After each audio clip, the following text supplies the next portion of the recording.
The show where anything goes. Motivation, mindset, recovery, philosophy, and life. We become who we are through what we experience. We all have a story, and this is My Backstory with Josh Boyer.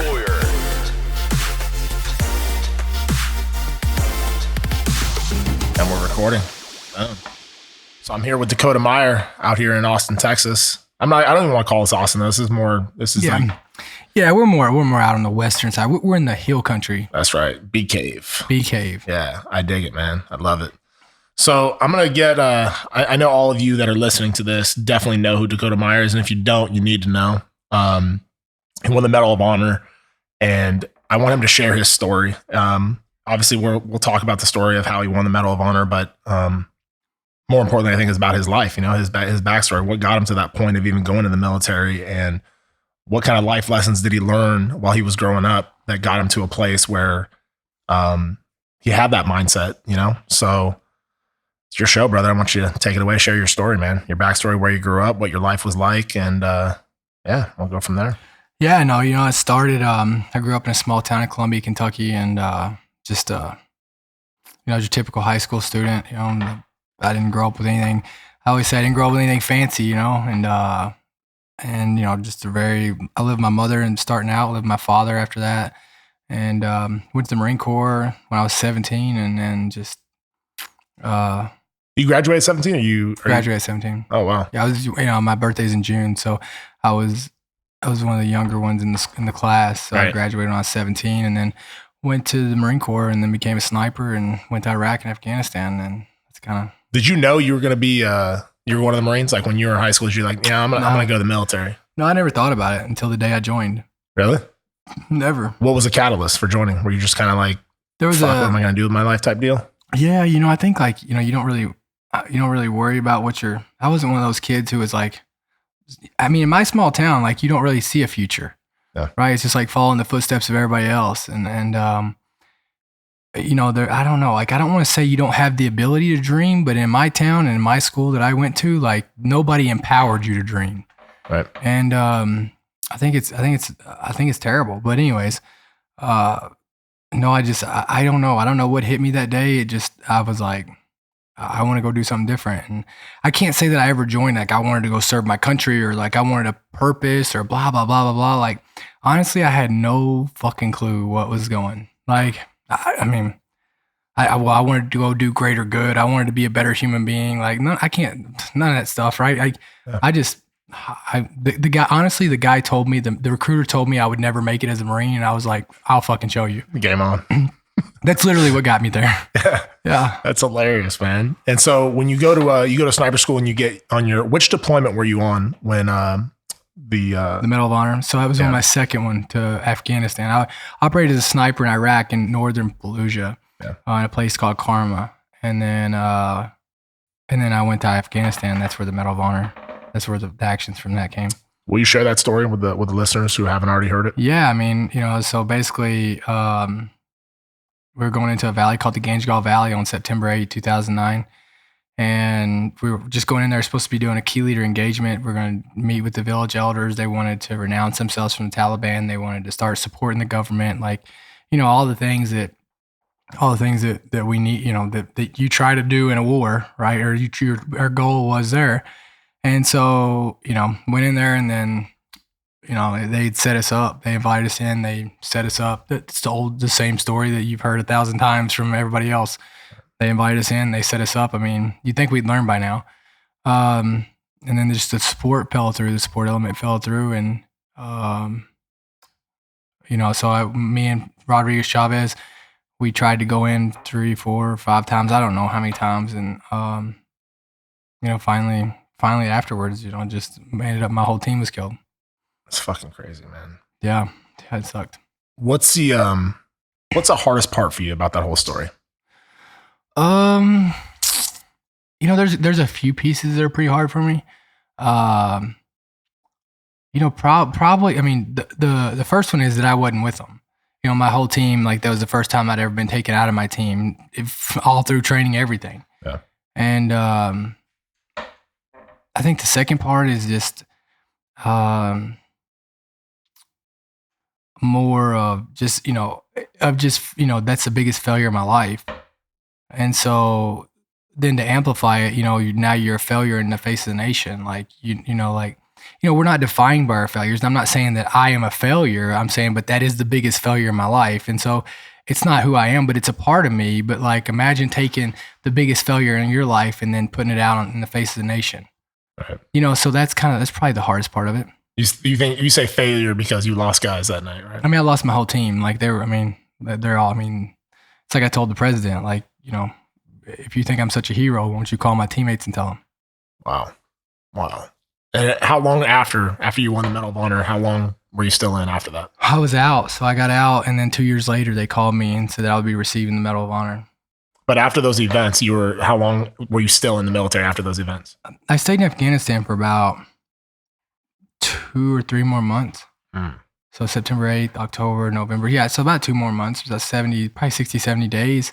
And then I got sent home. I arrived back in America on December 5th of 2009. And then I was out June next year, 2010. Wow. Was that hard for you going back and like operating like after the events of that night? No. It's actually easier, honestly. 'Cause you just didn't give a fuck. Right. Like there's a whole nother level of purpose in you, so I'm not gonna say it was the right purpose, right? I'm not gonna say, that's a whole deeper conversation, but there was a level of accountability that you talk about a level of hatred towards the evil. You had a whole nother appreciation and hatred towards, those people. So, no, it wasn't. No, I think the hardest part was leaving. Yeah. Yeah. I think the hardest part was coming home from Afghanistan, I bet. Yeah. So what did you do when you got out? What was your first deal when you got out of the military? I got out and I started working for a company called Oscar Technologies, and it was a company that was under a spyware contract. So basically, we were training snipers and route clearance EOD people, route clearance soldiers, and on these 2 suites, there were thermal optic pieces of gear, and so we were teaching them on that. Like basically, my job was to train them on the gear before they headed back overseas to use it. Right. Yeah. And then at what point did you meet Bristol and get married? Is that while you're in, after you're out? No, I was out. I've been out. I met Bristol in 2014, and then we got married in 2015. We were supposed to got married in 2015. And so you had already won the Medal of Honor at that point? Yeah, I received it in 2011. Right. So yeah, so we met, and then that's kind of. Can you go into that at all or no? Yeah, I think there's a lot of lessons to be learned there. You know what I mean? Because I think we've all been down that, or not all. A lot of us have been down the road of like getting a relationship, you get married, doesn't work out. Now you're co-parenting or trying to the best you can, the best of your ability. So why don't you go into that a little bit? Well, I think that like if you think parenting's hard enough, right. Like being a parent is hard. Yeah. But you want to talk about the only thing that makes parenting harder is to try to co-parent. Oh, yeah. And so, it happens. It happens. It's part of life. But, it's a divorce is, I would rather go through 10 Afghanistans than I would another divorce.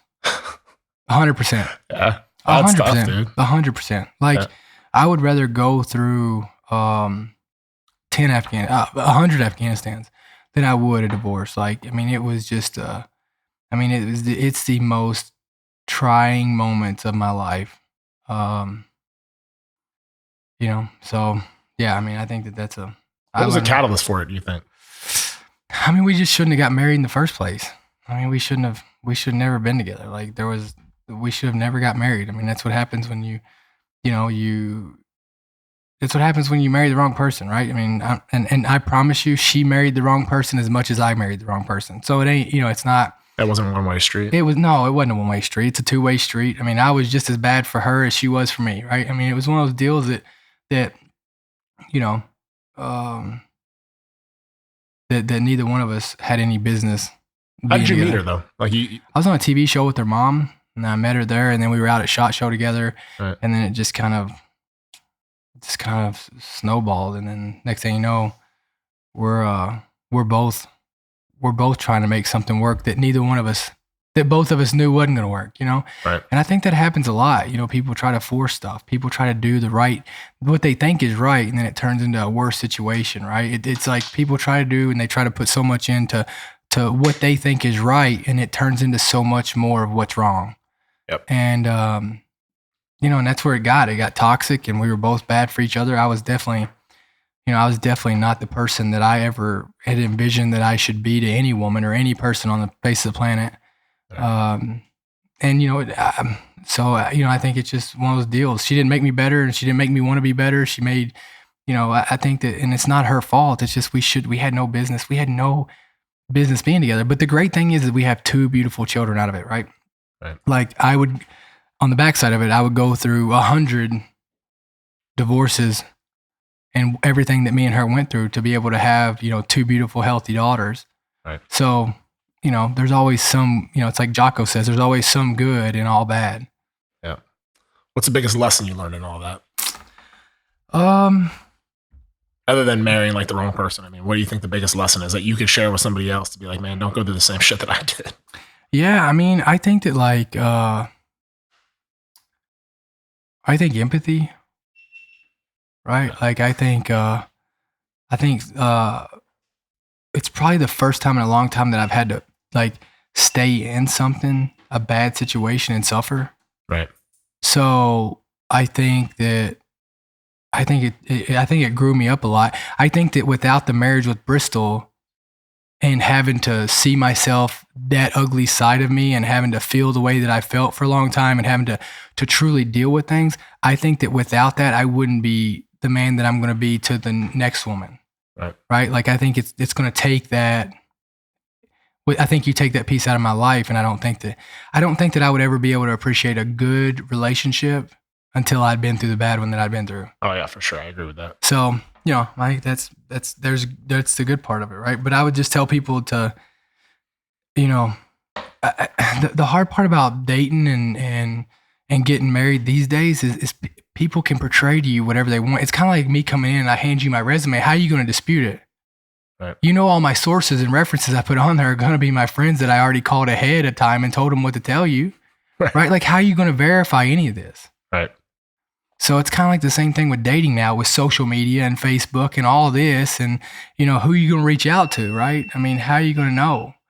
And so I would just say, look, you know, don't ever go and be with somebody because of who they tell you they are. Be with who they show you they are. It's a good point, dude. It's a great point, actually. Yeah. Like, whoever they show you they are is who they are. Yep. You know, and I said this the other day, I had one of my friends, she's amazing. I was out in North Carolina giving a speech, and she's been, you know, we've worked together since 2012, and she's a rock star. She's a rock star.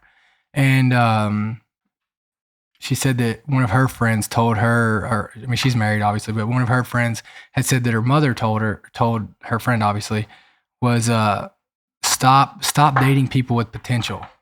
Right. Right. Like, date people who are already there. And so that's the way I look at it. Right. And the rest of it's complicated. Yeah.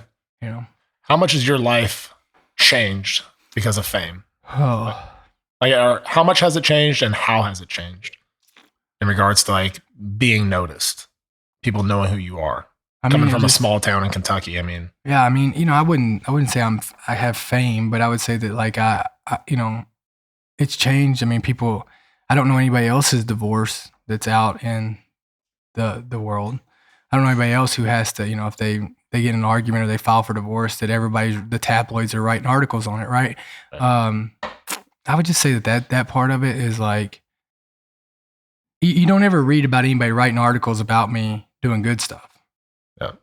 You know, so I would say that like just the level of criticism and the level of the world, they use your mistakes and your normal everyday life that everybody's going through as their entertainment to make them feel better about their shitty lives. Yeah. And so I'd say that's the biggest part of it. But the good part of it is that I have a platform to be able to speak to people and to be able to help people and relate to people. So, I mean, that's what makes it all worth it, you know? For sure.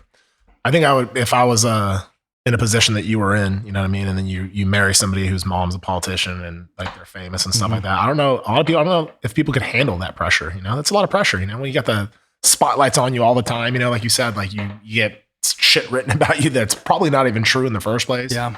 And if it is, it's like all the negativity. It's none of the positive shit.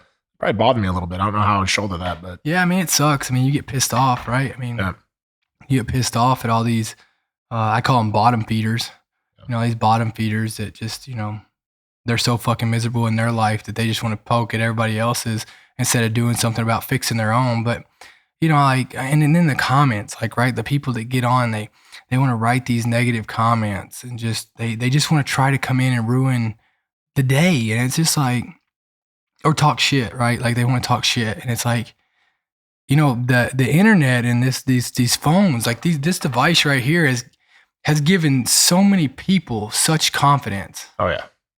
You know, it's like it's given so many people that, because if they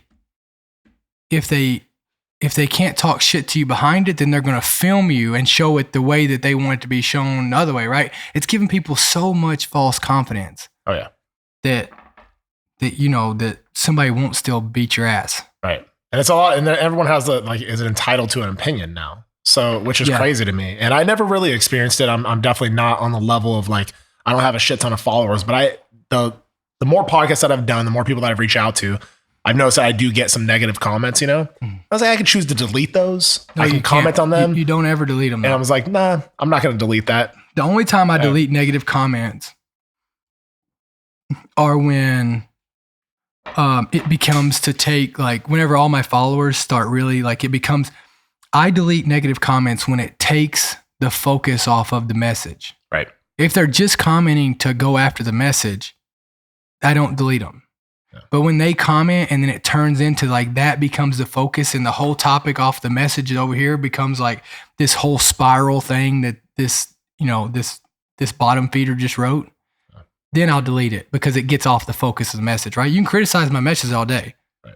And I think that the people who go out and delete the negative comments, you know, it's just because they're not confident enough in their own message. Right. And I think that there was somebody told me one day that if I'm not willing to hear some of these negative comments, I'm not ready for success. Mm-hmm. And I was like, wow, that's interesting. And I thought about that because it's like, dude, the bigger you get, the more haters you're going to have. Yeah. Like, it is what it is. People don't like you seeing you do good shit. You know, It's like, they're not doing shit with their lives. So it's like, let me try and bring this dude down. 100%. It's like the people that are below you are always the ones that are bringing you down. It's not the people that are doing more than you. No, because they ain't got time to look back at you. Right. Yep. I mean, it's just you know, but I call it static. It's all static. Yeah. You know what I mean? It's all static and people are just like, you know, I always, when I see someone who, this is the part that gets me, is when I see someone come over and criticize or write on my post something negative and they don't even follow me, it like warms my heart because it's like, you know, you took time out of your day to search for me. You took time out of your day to come over here to be negative. Yeah. And it's like, you know, if I could be that person for you today and I took it off of somebody else, then you're welcome. Yeah. My buddy said just whenever you get a negative comment, he always sends like little kissy faces, you know, It says thank you with like a kissy face. You know? It's just like, whatever, dude. I'm not going to play into it, man. Yeah, who cares? I mean, you know, you can't, you know, I always tell people, you know, you drive down the road and you see two people arguing on the side of the road, you might be arguing with an idiot that's completely wrong, but both of you look like idiots and you both are arguing. You know what I mean? For sure. What do you think in your life growing up, what part of your life, like lessons that you learned growing up, kind of like played into who you became as a man, do you think? Like winning the Medal of Honor and that whole story, I mean, a lot of us have heard it, but I mean, I don't think that's heroic stuff, you know what I mean? That most people, I would argue, probably under those circumstances, maybe wouldn't do the same thing. Yeah. So what do you think in your DNA or your life kind of played into that? I mean, obviously my father played a huge role. I mean, that man is, him and my grandfather are, I mean, some of the hardest people that I've ever known to walk the face of the planet. And, I mean, I would just say it's the way I was raised, right? Like I was raised to, you know, to just do what's right. Like to, you know, do what you believe in. And I think that's the piece that always that made me make the initial decision, obviously, right, to go in. But I think that as far as what made me do what I did is like, I mean, I don't know. Like, I mean, it was just, seriously, it was nothing more than I truly believed in what I was doing. Like, I truly believed in my teammates. I truly believed, and just like, the empathy for other human beings, right? Like, that are suffering. I mean, nothing about it was heroic. I mean, I did what they would have done for me. Were you shocked about winning the Medal of Honor? Yeah, I mean, I had no clue. So you had no clue that it was even like a possibility that you were going to be nominated for it or anything? No. So all of a sudden you just get a call and be like, hey, by the way. Pretty much, yeah. I mean, holy shit. I'd heard like a couple months earlier than that, like some rumors, right? Like just some, but I mean, nothing. It's like whatever, right? Like nothing that was serious. Yeah. And then all of a sudden, yeah, I mean, I get a call that, well, the Marine Corps called me and said that they needed to talk to me, and that's all it really was. Yeah. And I was really nervous about it. You thought you were getting recalled or what? I thought I was going to jail, and I was really nervous about it. And so, because there was a reporter who was trying to bring up murder charges. Really? Yeah, like going back in the Valley, trying to interview, trying to say that I was killing innocent people, like, and so I was always, I was worried about that, and so when they said they're sending flying a colonel in to see me, I was like, this isn't good. This ain't gonna be good, right? And so I remember I lived in Austin at the time, and I remember I said that I would meet him. I don't know if you've seen that white hotel when you landed in Austin, but like it's the Hilton over there when you drive out. So I told him I would meet him there, and that I would meet him there, and I wouldn't tell him my home address. Right.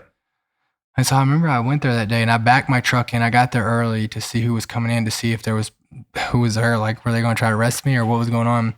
Sit down, and we started talking, and he opens up his folder. His name was Colonel Otto Rudd. I'll never forget him. Bald-headed guy. He's a pilot, really good guy.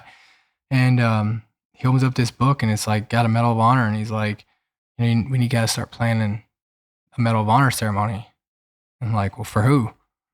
And he said, "For me." And I told him I didn't want the medal. And so it was kind of a back and forth ordeal for a little bit, and then finally I told him that I would accept the medal if they had a ceremony at each one of my teammates' grave sites at the exact same time I was receiving the medal. Oh, wow. And so then they did it. Holy shit, man. Yeah. Wow. Was that an option for you to turn it down? Could you have said like, no, I'm not? I tried. No, I mean, I tried. I told him, no, I don't want it. I tried to get him to break it down in Navy Cross. I tried to get him to I tried. Why? I mean, it's the same reason I don't wear it. Like, I mean, what? I mean, my teammates, I mean, I don't know. I mean, I don't deserve it. So in your mind, because it was a failure to you because your teammates died, you didn't feel you deserved it? No, 100%. Wow, dude. 100%. That's crazy to me. Like, I mean, I understand it. I get it from a deeper level. I understand completely why you're saying what you're saying. But most people like win the Medal of Honor, like they're like, oh, fuck, I won the Medal of Honor, But you seem like super humble about it, like, it's like, hey, man, yeah, I mean, it's just one of those deals. Like, you just, I mean, it ain't a trophy. I mean, it ain't a Super Bowl ring. You know what I mean? Like, it ain't something that you didn't join the Marine Corps to receive a Medal of Honor. You don't win something like that, right? It's given to you for bad circumstances. Like, it's not a competition, right? Like, there's nothing that, like, circumstances that are required to have a Medal of Honor are like, there's nothing, I don't know. I can't speak for everybody else who has one, right. But like in my circumstance, like there is nothing good from that day. Right. Nothing. Like it is it is by far the nastiest, worst day of my life. Yeah. I see it, man. I think that the silver lining though, right, is that it gave you even more visibility though, for, like you said, to share your message. Well, I think that that's what it is, right? I mean, I think that, and that's why I look at like these athletes, and I look at people like LeBron James, and I look at people like, just a lot of these athletes that go out and just, they have a platform to do good, and they just stir the fire. Yeah. Like it's just terrible. Like, I think you have a responsibility, whether, even though they ask for it, like, I mean, LeBron James or, Colin Kaepernick, right?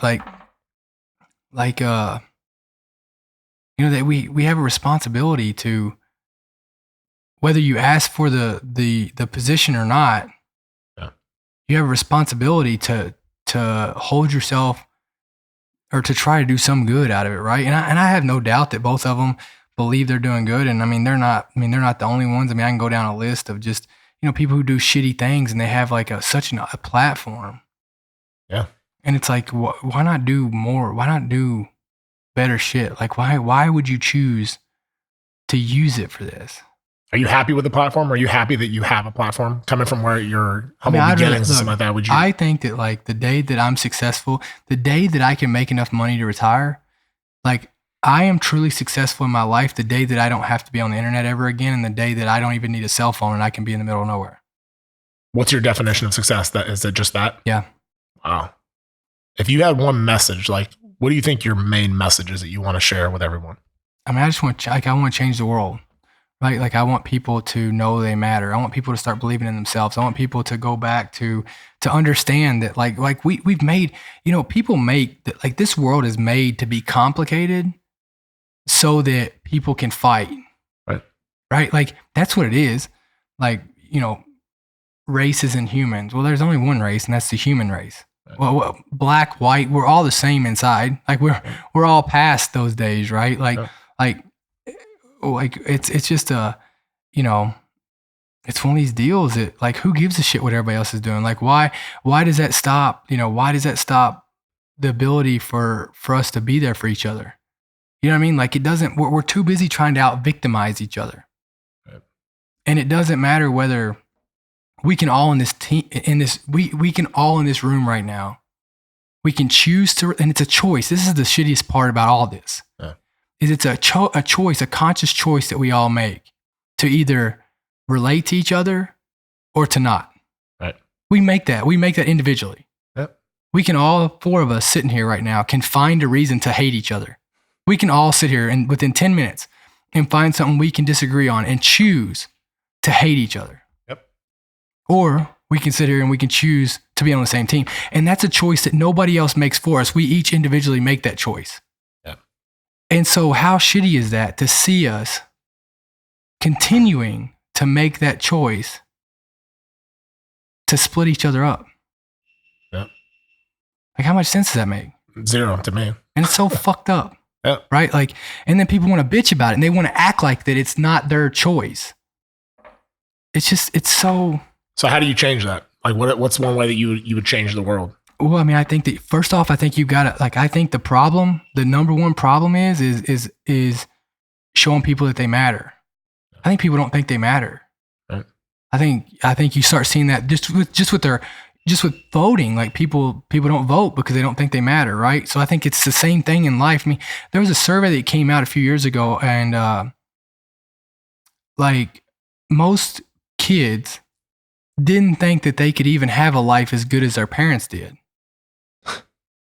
Which is crazy. It should be the other way around. Which is fucking crazy. Yeah. Right? And it's one of these deals. It's like, we have to go back, and I'm telling you, it ain't going to be a politician that fixes it. It ain't going to be it could be an athlete, but it's not going to be fixed in politics. It ain't going to be fixed in DC. We keep looking to DC to fix our problems. DC ain't going to fix it. It ain't going to be fixed, it's going to be fixed by us empowering people to believe in themselves. And once people believe in themselves, well, then you got it fixed. You know what I mean? Yeah, for sure. To stop sitting here finding reasons to hate each other. Yeah. Agreed, man. If you were going to die, if you knew for sure that you were going to die tomorrow, I might. how would you want to be remembered? I don't want to be like, I don't want to be remembered as Medal of Honor recipient. I don't even want like military honors at my funeral. Really? No. Would you want your kids to go to the military, knowing what you know? They could. I mean, if they wanted to. I mean, would you want them to though? I mean, if they wanted to go, absolutely. Like, I think it would be a testament to. I think anybody who goes and serves their country, whether they serve it in the military, whether they serve it in as being a police officer, as a firefighter, like anybody who goes and serves other people. Yeah. I mean, I think that's a true testament of their character. Right. And so, absolutely. I mean, if my daughters came to me and said, I want to go join the military, I'd be the proudest guy alive. So if I died tomorrow, how would I want to be remembered? I just want to be remembered of a guy who tried to change the world.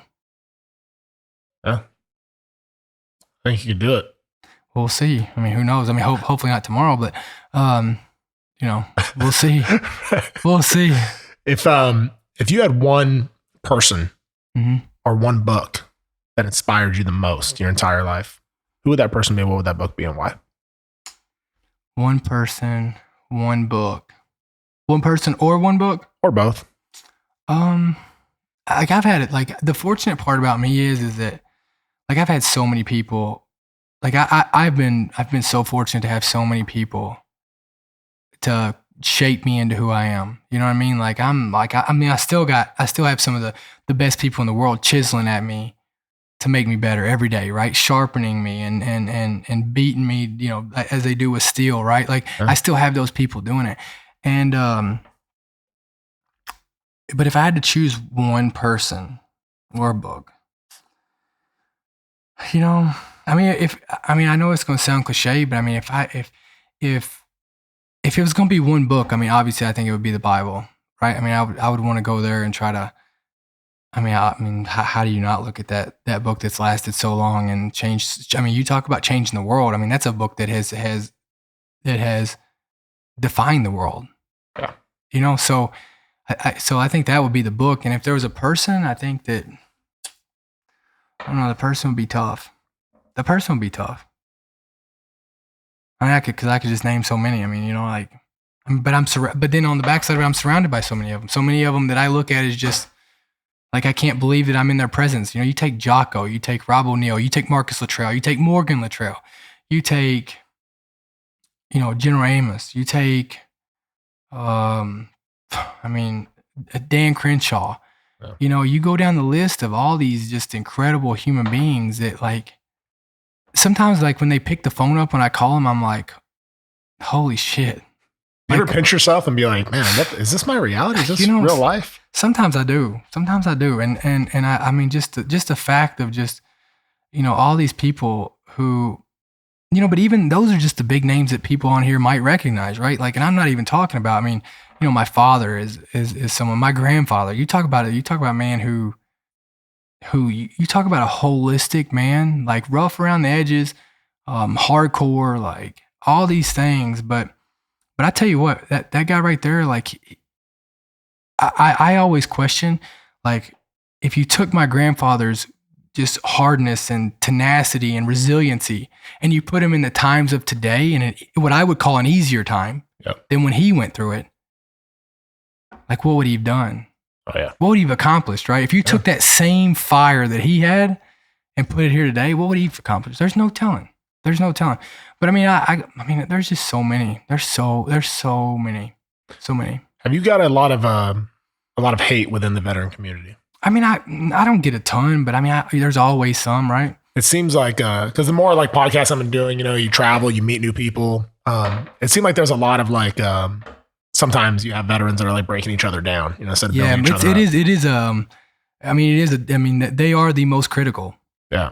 I wonder why that is. You know, I'm always trying to figure it out because I always try to keep a neutral stance. You know, I'm not trying to get involved in any kind of like, oh, this person said that, this person said that. I don't care. You know what I mean? Like, I want people to share their story, but there's got to be a way to stop like the, you know, it's like, dude, we're a part of a community. Like, it's like a fraternity. You think you'd be building each other up. Well, it goes back to that choice, right? Right. I mean, it goes back to that choice. And usually when somebody attacks you, we just talked about it, right?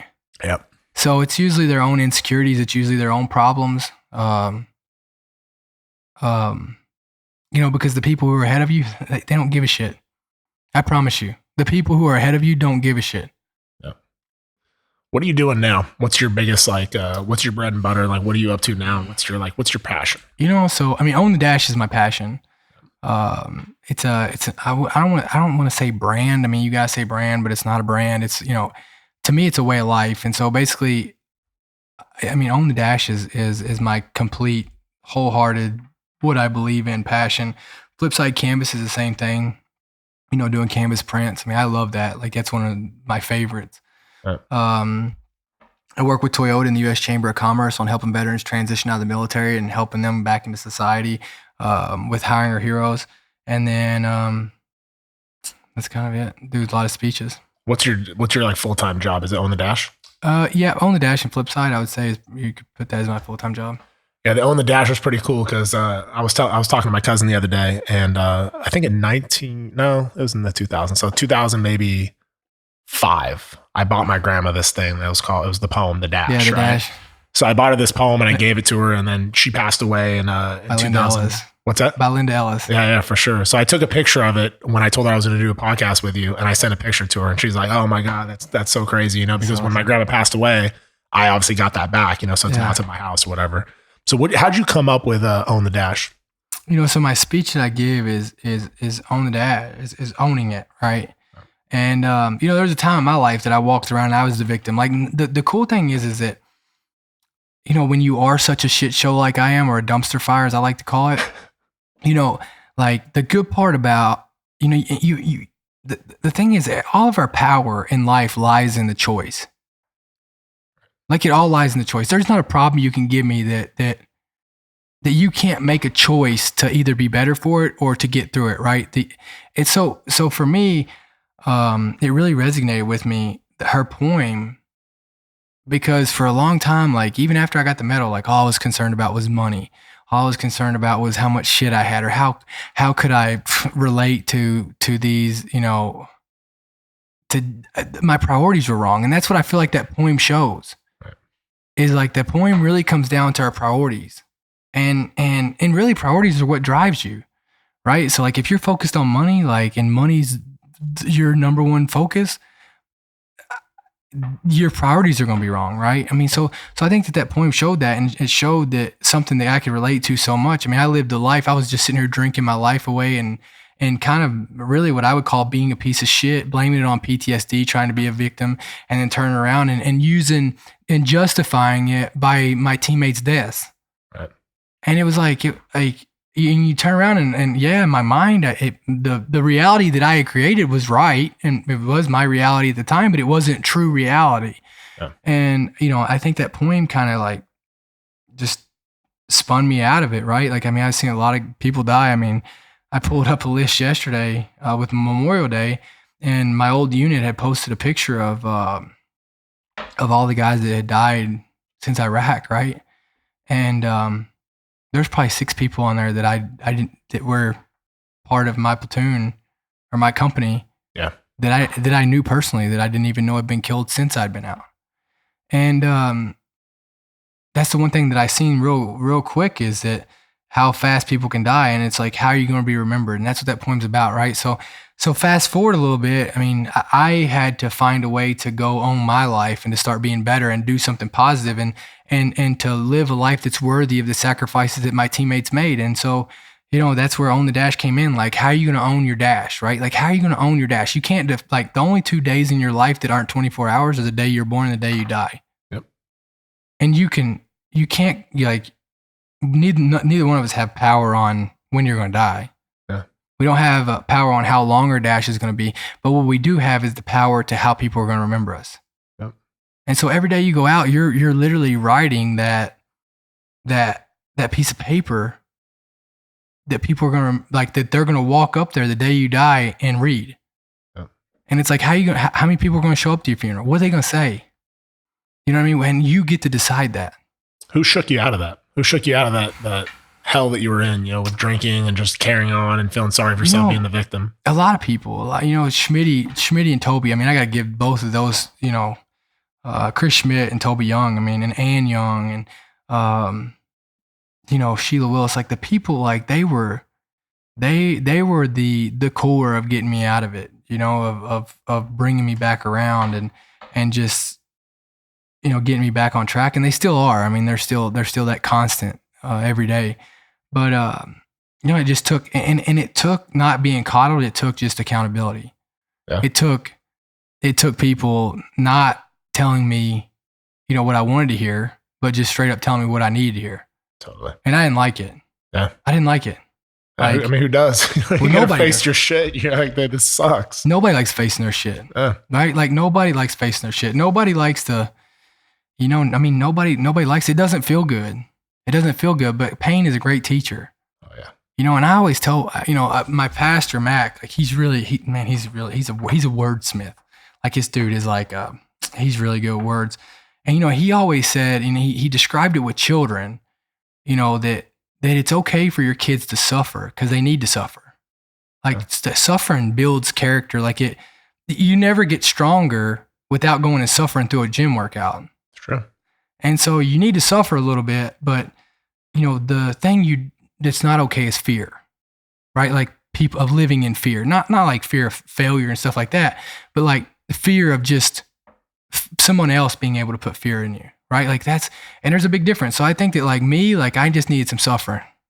I needed like to be held accountable. I needed people to look me in the face and tell me, okay, yeah, you've seen a lot. And you don't ever want, and I think where you turn people off is when you try to go at them and say, like if I looked at you and said, yeah, I know your back hurts, but there's people they can't even feel their legs. I mean, what fucking good does that do you? Right. It doesn't do you any good, right? Like, well, obviously now make me feel like shit. That's really going to make you go feel good, right? Like now I'm even worse. But it's like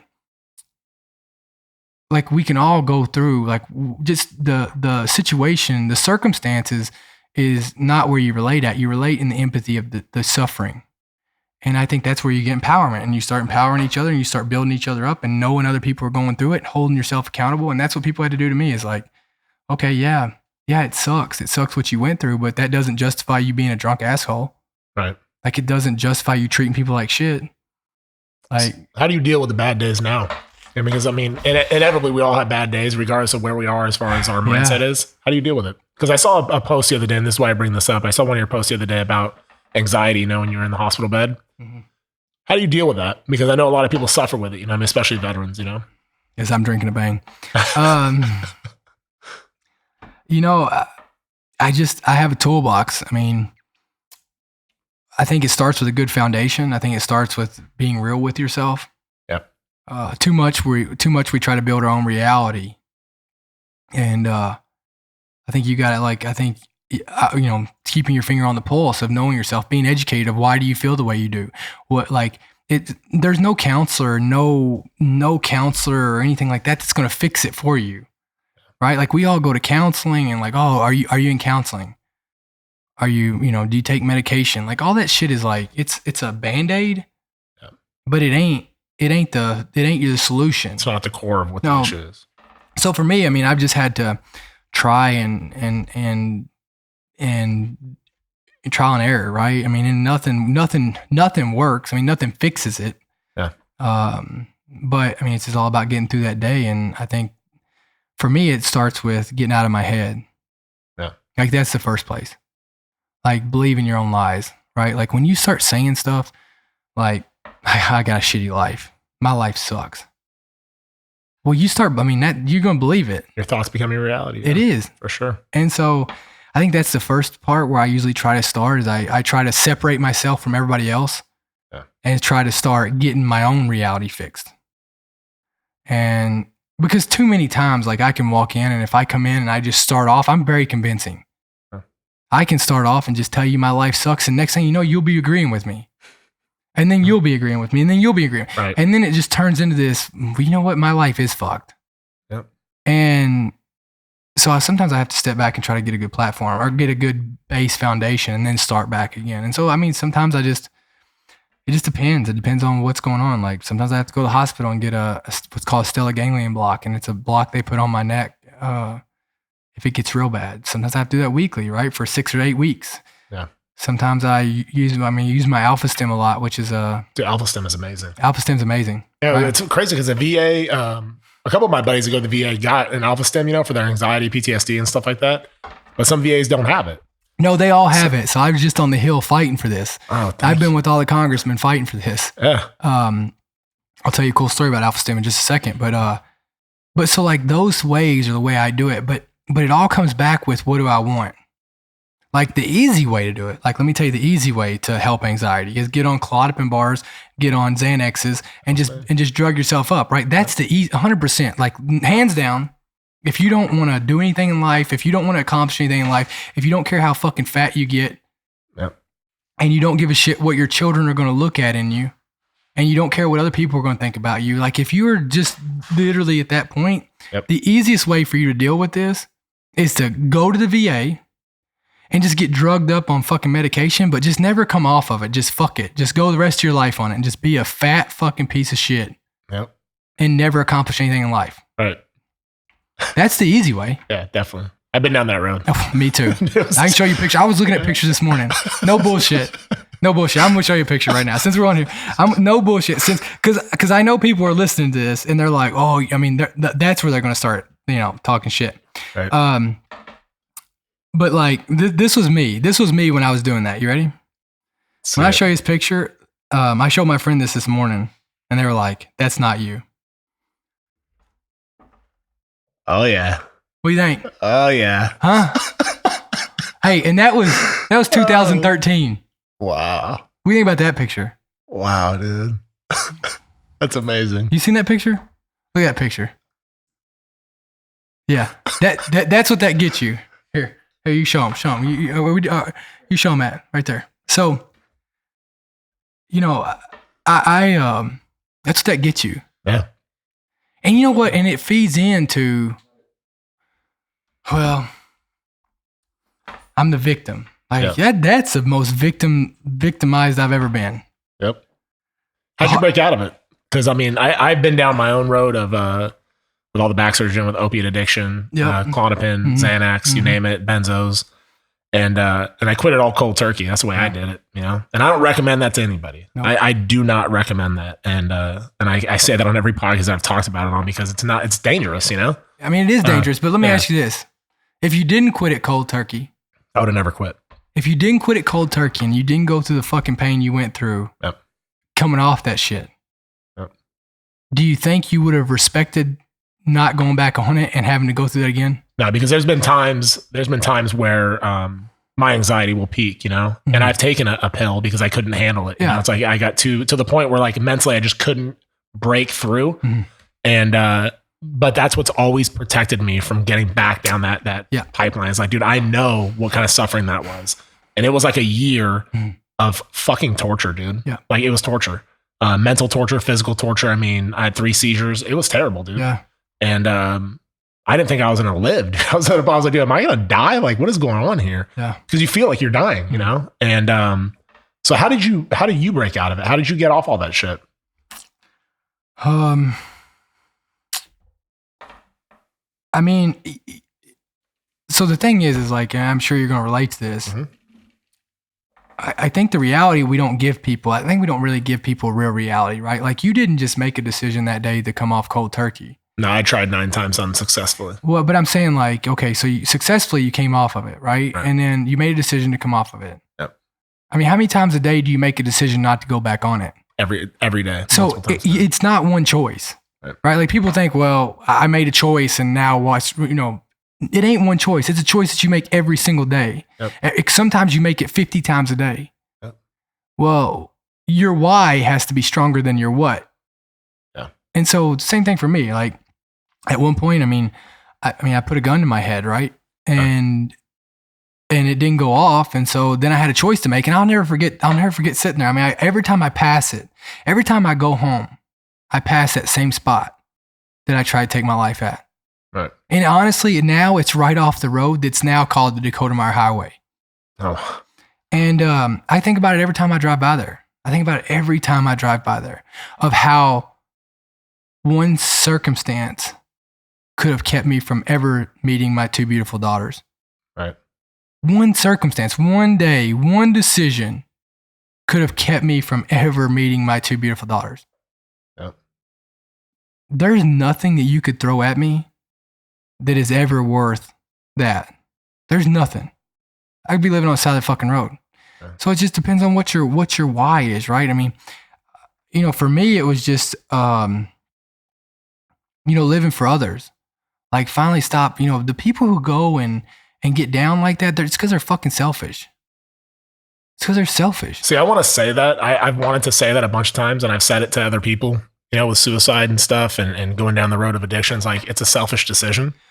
Well, but I'm trying to find a way to like empathize with people. Well, so I'll say this on the way back. And I say it a lot. Is it a selfish decision? 100%. I'm not saying like just suicide's a selfish decision. I'm saying like choosing to take pills over and over and not get up and do something about it, not fight for it. I mean, I brought a guy on my podcast. You should bring him on. His name's Shane Warner. Totally down. Let me tell you about this guy. And like, this is the people. So what I do is like, I don't find any purpose in like making canvas. I don't find any purpose in. I don't find any fucking purpose in making t-shirts. Like, I have no purpose in that, but now I tell you what I have purpose in. Seeing a customer get excited about it. Like, if I could make their day a little bit better, right? Like if I could just make their world a little bit better, like life's hard enough. If I could just, if somebody can see On the Dash and they get excited to talk about that for 2 seconds because somebody else has that t-shirt on. Yep. That's worth it for me. Like Flipside Canvas, I built that company. Literally, I'd never touched a piece of canvas until after I'd bought a $25,000 printer. I mean, we were YouTubing how to make canvas. I'd never even stretched a piece of canvas. I had a printer sitting in my office. I never knew anything. I never even touched a canvas print in my life. Right. But where I built it behind was the excitement behind what that customer would see the day that they open that package. So it's like, if I can find a way to make people's day better, like that's my new purpose. If I can find a way to help somebody in their worst days, that's what my purpose is. Yeah. It's not any of these other things. It's not about making canvas. It's not about making t-shirts or, or coins or whatever else, hats or whatever else. It's not about that. It has nothing to do with that. It has everything to do with how can you change someone's world that day and make it just a little bit better. And, so that's what I had to end up doing. And so when you talk about empathizing, back to the suicide piece, when people commit suicide, I see a lot of people talk shit about people who commit suicide. Yeah. And that's just an ignorant person, right? Like, do I think it's a selfish decision? Yeah, it sucks. We all make selfish decisions every day. Totally. It sucks. But I'll tell you what sucks even more is that person felt so lonely and felt that there was no other option at that moment in time. And they felt like the part that hurts me the most when I think about it is that person felt like they didn't matter at that time. That to nobody. Is that what you felt like at that moment? Well, I mean, no. I mean, I knew I mattered, but I felt like that I was just bringing everybody down around me. Right? Like, yeah, it would have been a selfish decision, but I was making a selfish decision to remove myself from being a cancer to everybody else. Right. So, but what I empathize about is that they felt like there was no hope in their lives. Yeah. And so I don't want to say, I don't ever look at a person and say, like anybody who committed suicide, like, I mean, that person made a harder decision than, anybody else that's living has made. Yeah. They took their own life. Their reality to them, whether it was crazy or not, whether it seemed insignificant to me or you or whatever we thought about it, the circumstances were insignificant, was truly their reality at that moment in time, enough for them to want to take their own life. To end it all. To end it all. So that's real. And so I think that like the empathetic side of it is like, we all got to stop fucking comparing our problems, right? Like your worst day of your life is no more significant than the worst day of my life. My worst day of my life is no more significant than the worst day of his life. Or some kid getting called some little girl or some kid getting bullied at school, like that's their reality. That's the hardest thing they've ever been through. Yeah. It's just as bad as our worst day of our life. Yeah. It's real. How do we help people get through that? And that's where the empathy comes from, right? I mean, after suicide, it's over. There ain't no more empathy for that. Like that's gone. Like it's who's next, right? Like you're dead. Like it's like me sitting here trying to feel sorry for my teammates. So how do we stop it, you think, within the veteran community, especially because we're both veterans? Like, how do you stop that? I know it's more than 22 a day, but I mean... It's more, yeah. How do we stop it in the community? Yeah. Is we stop fucking talking shit to each other. Yeah. Right? Like, but we're all messed up in the veteran community because you know what? We've fantasized. And I just talked to a group down at... I just talked to a group, and I can't stand when I hear people say... I'm not gonna say I can't stand it, but like it frustrates me when I hear these guys who or girls, whatever, they've been in combat and they say, "Man, I just want to go back to doing my old job." And I challenge you on that, right? Like, you really want to go back and get shot at? Yeah. Do you really? Like, come on. Like, do you really? Like, yeah, being over there was easy, but if you took 20% of the effort that you put into being, I mean, it's because it was easy to us, right? I'm not saying it was easy, it was comfortable. There's not one of us, like I was, this is no bullshit. I was in a rehab center talking to, in a treatment center talking to some guys who were in there, right? And they were all like, not all of them, but some of them were like, "Man, I just want to go back." And I go, that's your brain fucking with you. You really want to go back? Because if what happened over there was so good, you wouldn't be sitting in here. Truth. So like, let's talk about and break down the reality of it. And honestly, like the gunfights, like you were fighting, but like, was your whole military career fighting? Like how much of it was fighting? And do you really enjoy fighting? Do you really enjoy going and getting your ass shot off? Yeah. Do you really enjoy, how many times did you enjoy driving down the road wondering if it was going to be the last second that you were going to go flying through the fucking air because of an IED? Yeah. Do you really think anybody loves that? Yeah, I think it's the purpose that people are missing. Okay. And you know what I tell people? That's right. And that's what I said. Well, I feel like I was appreciated. Did you? You were in fucking Iraq and Afghanistan and everybody, even the people there you're trying to help didn't fucking want you there. Right. You're telling me you can't go find that same purpose here? Yep. You can find it. It's a matter of you wanting to find it. You can find that purpose, even more of a purpose here. Helping other people. Like what do you mean? Like there's plenty of places to go help. There's plenty of people who need help here that will appreciate you helping them. Yep. So you can take that same purpose that you took over there and do it here. And do it here every day. Yeah, I think that's what a lot of veterans are missing when they get out. It's because you have, your life is on the line. You have a purpose. You feel like you have a purpose. Your whole team has a purpose. And the togetherness and the fact that you have each other's back, and then you get out and it's like, wow, it's every man for themselves now. Like, well, you just feel kind of you're out of place a little bit and this and that. What? I'll give this back to you though. Yeah. How much of that is a false reality? I was just going to say that's the story you're telling yourself. I mean, really, like I've been in the military. I've been in bar fights with a bunch of veterans service members around me that didn't fucking fight with me. Right. I've been in gunfights where motherfuckers it was their job getting paid to do it and didn't come in and help me. That's all a false sense of like, yeah, most of them there are, but you know what? Most people in your community want to help out too. You know what I mean? Yeah. That's like a police officer thinking that everybody that shows up in uniform is going to do the right fucking thing and they got their back, right? It ain't fucking true. Yeah. It's the same thing in EMS, firefighters. It's all there, but you can find it in your community. You can go build that same level of brotherhood in the community you're in right now. You know what I mean? It's like the difference is that was easier. And it was easier because they build these bases and they put fences around it. They make you all wear the same uniform. Like, it's like they force you to be it. But really, did you like everybody you served with? No. Come on. You know what I'm saying? Yeah. Really, did you? You know what I mean? Like when you really break it down and think about reality,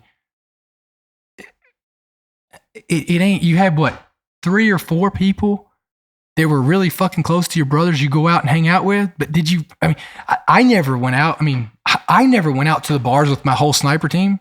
Yeah. I never took everybody in my platoon. Yeah, man, I love everybody in my platoon, man. Let's get off work and let's all go fucking hang out. You know what I mean? Yeah. The military made us have mandatory fun days where we had to mandatorily hang out and have fun. Team building. Am I right or wrong? Yeah, no, you're right. So it's like, you're telling me that in the bee cave community, in your community, in my community, I mean, look, you're out. And look, you got somebody here with you. Yeah. You know what I mean? It's like we build these up, and all these things, these roadblocks we put in our head, these realities we call them, are just our safety zones for us not to put in the work to go find somebody here. That's what it is. Yeah. It's literally our excuse to not do it. How much do you think it plays into your mindset as far as who you associate with? And the reason I ask that is because I feel like guys that are hanging out at the VA or hanging out with people that are down and out, it almost feels like, dude, you're just going to get more of what you're around. No shit. Right? like if you, what do they say? Misery loves company. Totally. Can you go hang out with a bunch of 21-year-olds and not get drunk every day? You know what I mean? Are you going to go hang out at a bar and not get fucking drunk every day? You know what I mean? Like, obviously look around you. Yeah. Like if you hang out with shit, you're going to be shit. Yep. If you want to be great, hang out with people who are great. Like, so is people falling out of your life as a result of you growing and man, evolving? People fall out of it every day. People fall out of it every day. Yeah. And that's just life though. Right. It's just life. You're always on deployment. It's like, where's your next term? You know, life changes. You become a parent. It's kind of like your next duty station, right? Like you get a new job. It's like your new duty station. Yep. It's just, it's the same shit. For sure. And you make the choice though. Yeah. If you had one lesson that you could teach somebody else that was coming up, you know, whether it be a young guy, young girl, a soldier, civilian, doesn't matter. Just one lesson that maybe that you learned the hard way that you could prevent somebody else from going through the same heartache. What would that lesson be and why? You know, just don't treat people like shit. Like everything's about relationships.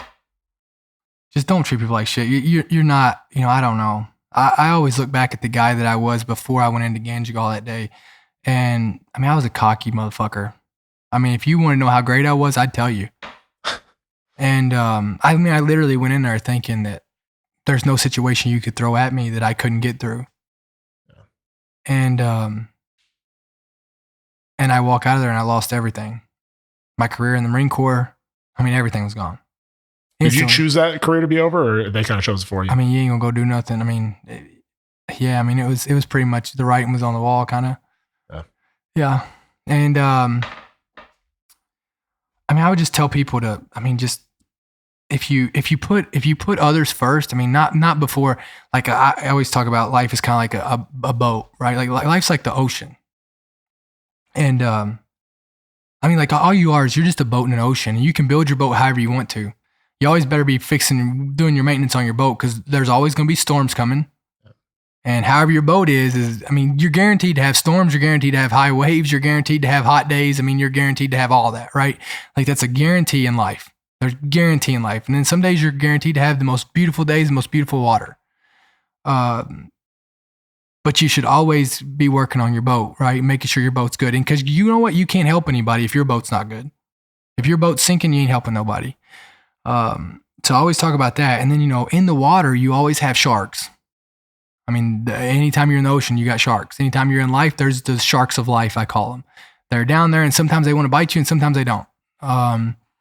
There's beautiful fish, too. And then everybody's got the ecosystem. And then there's always the pirates of life. Sometimes they come in and they show you they're pirates, and sometimes they don't. They pull up next to your boat, and then you figure out they're pirates.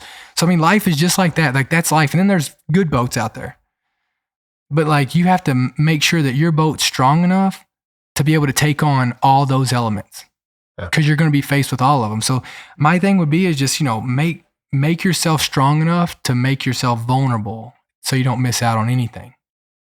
And it's a tough thing to do, to stay conscious of yourself, and, you know, just go out and put others first. I mean, if you put others first, the rest will come. You know, don't maintain your focus. It's, you know, You have to maintain focus on what your priorities are, not what society's priorities are, not what anybody else's priorities are. Like, stay focused on what your priorities are. Right. What's your routine? Like, do you have a daily routine that you live by, or you just take each day as it comes? I mean, I know my life is just, it's all over the place. Traveling, kids, one week not. I mean, it's all over. But I mean, I just, my routine is I try to work out every day that I can,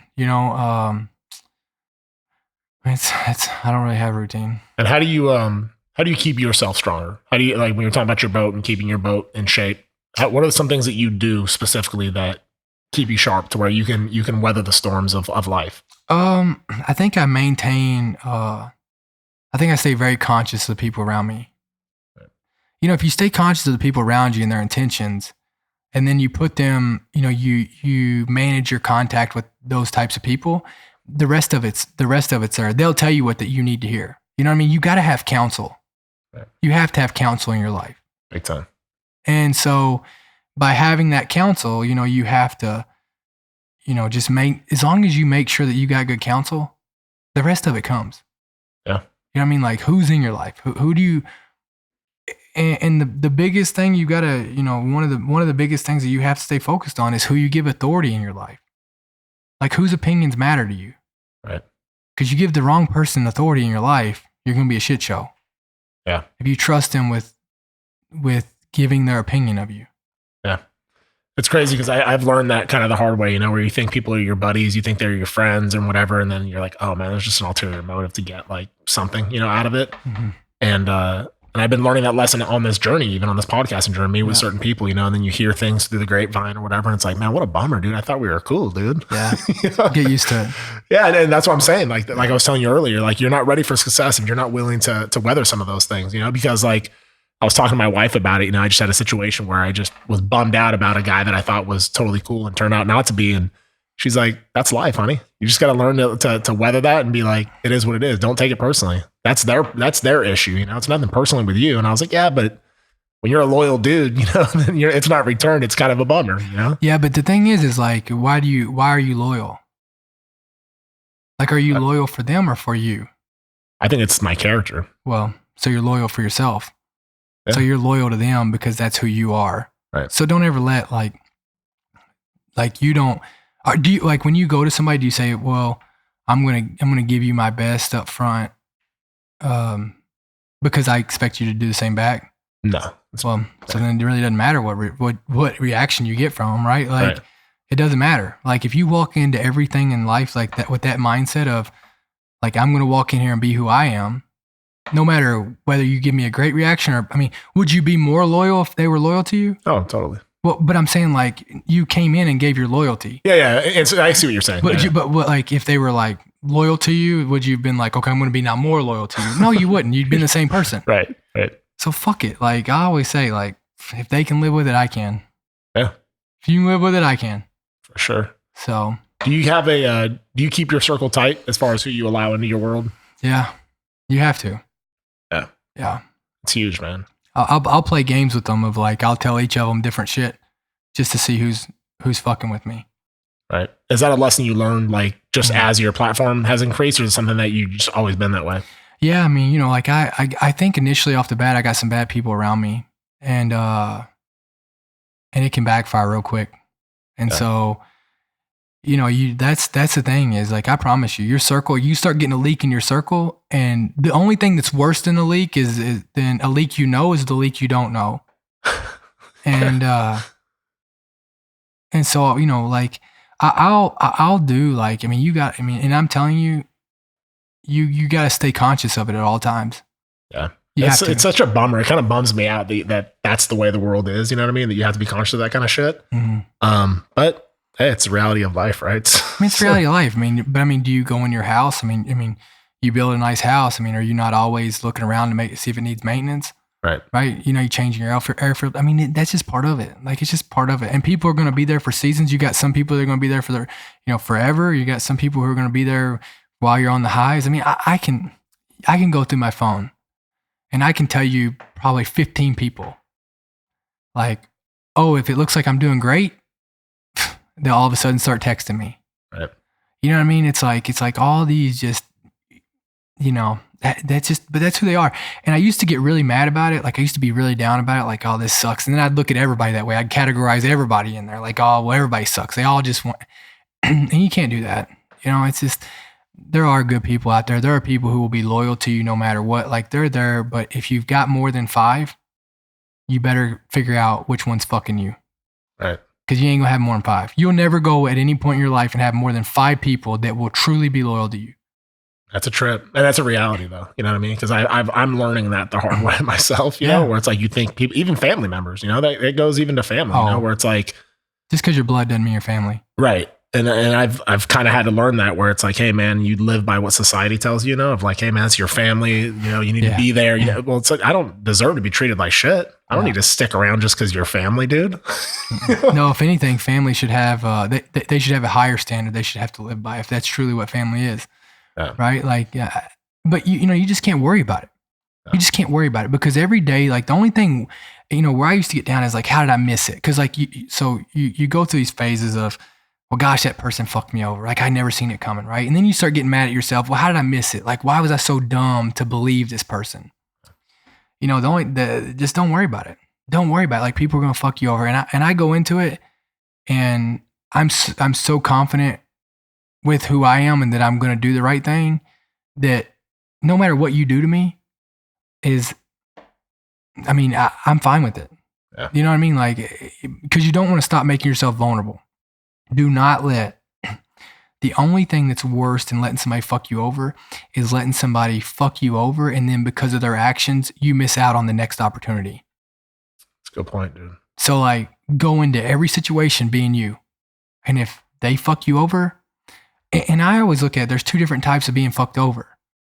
There's the people fuck up. Like we all mess up, right? Like, but then where I will drive a nail into somebody is if you do it maliciously. Yeah. That's the difference. Yep. Outside of that, people mess up. All right, whatever. If they own up to it, then that's good. If they don't, then whatever. It didn't matter anyways, right? That's a good point, man. You have a lot of wisdom, and you're younger than me, so it's like, where does all this come from? Where's your wisdom? Are you reading all day or what? No, I don't read. Or it's just the people that you surround yourself with, or what? I mean, I got a lot of time to think. I've been through some fires. Yeah. You know what I mean? I've just been through a lot of fires. But I think that's why I go through them. I think I'm put through them to where I can learn to try to help other people go through them. Yeah. Right? Like it doesn't matter the level of fire or the level of, whatever it is. It's about being able to help other people get through that fire. We're all going through fires.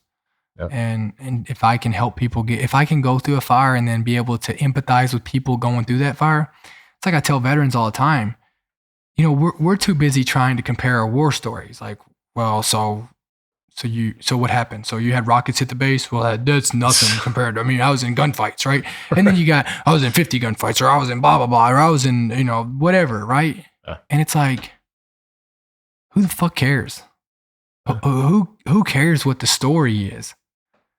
Like, when I look at somebody and I see somebody suffering that's a rape victim or domestic violence or somebody who's seen a bad car wreck or somebody who watched somebody die or whatever it is, when I hear that, I promise my mind doesn't go to, well, fuck, I've been through worse. It never goes there. Yep. It never goes there. It always goes directly to, I can relate to how that person's feeling right now, and I'll do whatever I can to help them feel different.